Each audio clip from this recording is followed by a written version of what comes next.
ჩვენ ვაგრძელებთ საუბარს ჯვრის სიმბოლოს ევოლუციაზე, განვითარებაზე, მის ტრანსფორმაციაზე, ეპოქების და მიხედვით და ბოლოს შევჩერდით ლათინურ ჯვარზე, ჩვენ განვასხვავეთ ის ბერძნული ჯვრისაგან და საინტერესოა როგორ იხილავს ჯვრის ამ ევოლუციას, ჯვრის გამოსახულების, უბრალოდ ამ ევოლუციას, ჯვრის სიმბოლოს ამ ევოლუციას ჯუნგიანელი ავტორი ანიელა იაფის წერს, რომ ახლა ქრისტიანული რელიგიის სიმბოლო ადამიანის მიწისგან მოწყვეტასა და სულიერებისაგან სწრაფვას გამოხატავდა. ლაპარაკია ლათინურ ჯვარზე, რომელმაც შეცვალა ბერძნული ჯვარი.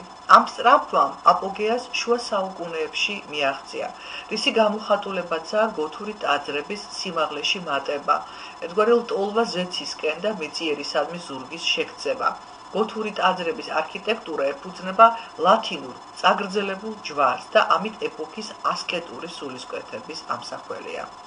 რენესანსის ეპოქაში ადამიანი მიწას უბრუნდება, ხელახლა ახდენს ბუნებისა და სხეულის სილამაზის აღმოჩენას და იარაღდება მეცნიერულ-ტექნიკური ცოდნით. შესაბამისად, ხელოვნება რეალისტური და გრძნობიერი ხდება. იაფეს შეხედულებით, აღორძინების ეპოქის ჰარმონიული ადამიანის სოფლშეგრძნების ასახვა ამ პერიოდში აგებული მრგვალი ტაძრები, როტონდები. ავტორისთვის საგულისხმოა ის ფაქტიც, რომ სწორედ აღორძინების ეპოქაში ხდება ქრისტიანული არქიტექტურისთვის უპრეცედენტო მოვლენა. საკურთხევლის ტაძრის ცენტრში განთავსება და არა ტაძრის ერთ-ერთ კედელთან. ასეთია ბრამანტესა და მიქელანჯელოს მიერ აგებული სახელგანთქმული წმინდა პეტრეს ტაძარი, რომელიც მთელი აღორძინების ეპოქის კულმინაციად, მის გვირგვინად მიიჩნევა. საგულისხმოა, რომ სწორედ აღნიშნული ტაძარია მთელი კათოლიკური სამყაროს ცენტრი. თანამედროვე ხელოვნების არსად წრისა და საზოგადოდ არქეტიპული ფორმების შეგნებული დეფორმირება და ასიმეტრია იქცა. კლასიკურ ფორმათა, არქეტიპთა და სიმბოლოთა რღვევა ასეთია თანამედროვე ხელოვნების პრინციპი. გრევის ამ იმპულსს იაფე თანამედროვე ადამიანის ფსიქიკაში მიმდინარე პროცესების ანარეკლად და გამოვლინებად მიიჩნევს. კარლ იუნგის სკოლის პოზიციას და მის განსხვავებას ფროიდის შეხედულებათაგან ნათლად ასახავს ერიხ ნოიმანის ნარკვევი, ლეონარდო და ვინჩი და დედის არქეტიპი.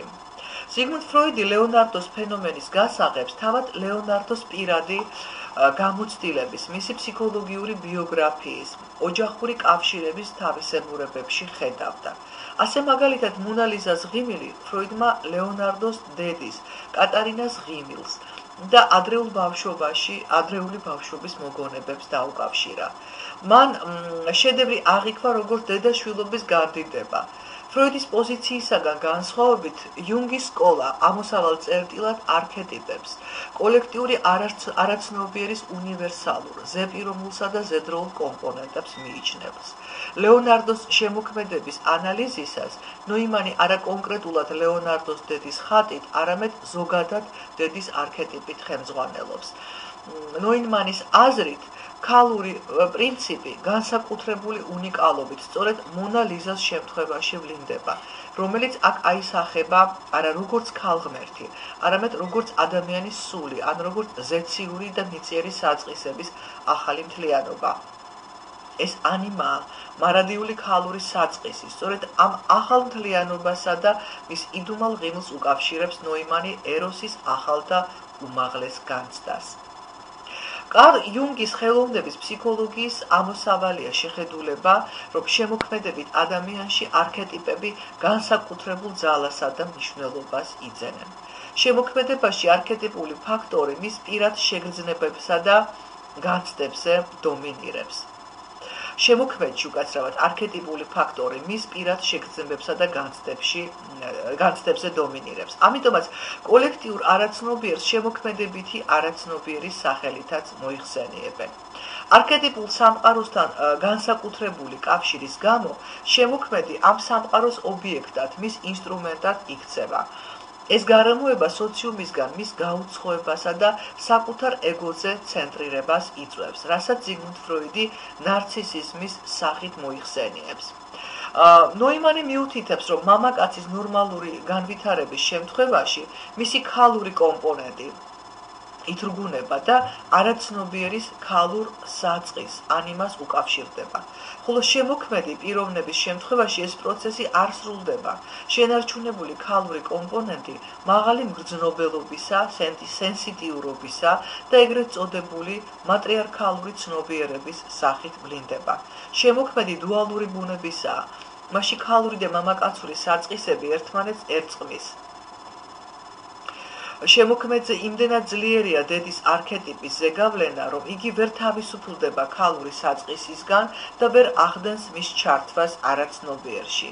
არაშემოქმედებითი პიროვნება შემოქმედებითი შესაძლებლობების წირავს ადაპტაციის სანაცვლოდ და შემოქმედებითი პოტენციის დათრგურვის ხარჯზე ადაპტირდება სოციუმთან. მისგან განსხვავებით შემოქმედი არა სოციუმთან და რეალობასთან ახდენს ადაპტირებას, არამედ საკუთარსავე არაცნობიერთან, რის საზღაურადაც მისი მარტოობა იქცევა. ერიხ ნოიმანი დედის არქეტიპთან მიმართებაში განიხილავს ლეონარდოს შედევრებს, როგორიც არის მადონა მღვიმეში, წმინდა ანა ღვთისმშობელთან და ყრმა იოსოსთან ერთად, მონა ლიზა. თუკი ზიგმუნდ ფროიდი ლეონარდოს ქმნილებას წმინდა ანა ღვთისმშობელთან და ყრმა იოსოსთან ერთად დედისა და დედობილის, ბიოლოგიური და გამზრდელი დედების მიმართ მხატვრის დამოკიდებულებას უკავშირებს, ნოიმანი და საზოგადოდ იუნგის სკოლა ამ შემთხვევაშიც არქეტიპებზე და სახელდობრ დედის არქეტიპზე და მის ვარიაციებზე მსჯელობს. საგულისხმოა ნოიმანის მოსაზრებების შედევრთან მადონა მღვიმეში დაკავშირებით. როგორც ავტორი აღნიშნავს, აქ პირველადაა ასახული მადონა მიწისქვეშა მღვიმეში, სიბნელეში, ბრჭყალებში პანისა და ნიმფების თავშესაფარში. ღვთისმშობელი აქ დედა მიწის ან დედა ბუნების წიაღშია წარმოდგენილი.